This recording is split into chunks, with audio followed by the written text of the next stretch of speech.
G click YouTube channel நேயர்களே, வான் சிறப்பு. தற்பொழுது வெயில் அதிகமாக இருப்பதனால நமக்கு தண்ணீர் அதிகமாக தேவைப்படுகிறது. வெப்பம் குறைப்பட வேண்டும். அதனால் நாம் மழை வேண்டும் என்று அனைவரும் வேண்டிக் கொள்ளுவோம். இந்த மழையை பற்றி ஏற்கனவே ஜி கிளிக் யூடியூப் சேனல்ல ஒரு 3 வீடியோ போட்டிருக்கோம். தற்பொழுது அந்த இன்னொரு வான் சிறப்பு பற்றி, இன்னொரு திருக்குறளை பற்றி இன்று நாம் பார்க்கலாம். நெடுங்கடலும் தன் நீர்மை குன்றும் தடிந்தெழிலி தான் நல்காதாகிவிடின்.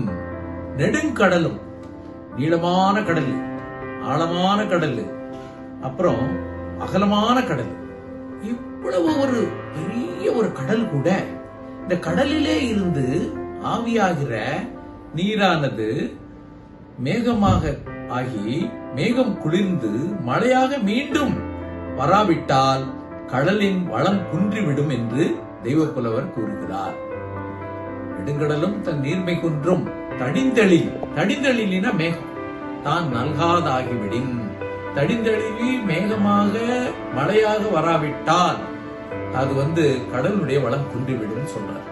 அதனால கடல் வளத்தை பாத்தீங்கன்னா இன்னைக்கு கடல்ல பவளப்பாறைகள், எத்தனையோ விதமான உயிரினங்கள், கடல் பாசி, கடல் புல்லு எல்லாம் இருக்குது. கடல் வாழ் உயிரினங்கள் இருக்குது.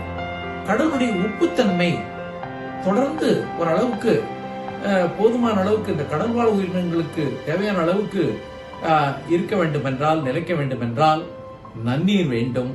நன்னீர் கடலிலே கலக்கப்பட வேண்டும். அதற்கு மழை வேண்டும். ஆக இந்த மழை பெய்தால்தான் இந்த கடலின் வளம் சிறப்பாக இருக்கும். பவளப்பாறைகளை எடுத்துக்கிட்டீங்கன்னா, நன்றாக மழை பெய்த வருடங்களிலே பவளப்பாறை நல்லா இருக்கும். மழை பெய்யாம வெயில் அதிகமா இருக்கிற காலகட்டங்களில் பாத்தீங்கன்னா பவளப்பாறைகள், அதாவது கோரல் ரீஃப்ஸ் ரொம்ப சிதைஞ்சு போய் வளம் குன்றி போயிடும். இதுவே ஒரு எடுத்துக்காட்டாக கடல் வளம் குன்றுவதற்கு பவளப்பாறைகளின் வளம் குன்றுதலையே நாம் ஒரு எடுத்துக்காட்டாக எடுத்துக்கொள்ளலாம். இந்த கடலில் இருந்து மழை மீண்டும் வர வேண்டும் என்பது போல ஒரு சமுதாயத்திலே நாம் ஒரு அங்கம். நாம் அங்கமாக இருக்கிற நாம் இந்த சமுதாயத்திற்கு என்ன திருப்பி கொடுக்கிறோம்? சமுதாயம் நமக்கு எல்லாம் கொடுக்குது. கல்வியை கொடுக்குது, ஆரோக்கியம் கொடுக்குது, இந்த உலகத்தில் உள்ள அனைத்து பொருட்களையும் கொடுத்து அழகு பார்க்கிறது. அது அப்படி அழகு பார்க்கிற சமுதாயத்திற்கு நம்மளால் முடிந்த வண்ணம் என்னெல்லாம் கொடுக்க முடியுமோ அதை இந்த சமுதாயத்துக்கு கொடுக்கணும். ஒரு எடுத்துக்காட்டாக ஒரு பெற்றோர்களின் பிள்ளை, அந்த பெற்றோர்கள் ரொம்ப கஷ்டப்பட்டு அவர்கள் அந்த குழந்தையை வளர்த்து படிக்க வச்சு வேலை வாங்கி கொடுத்து எல்லாம் பாக்குறாங்க. அதனால அந்த பெற்றோர்களை இந்த குழந்தைகள் திருப்பி பார்க்க வேண்டும்.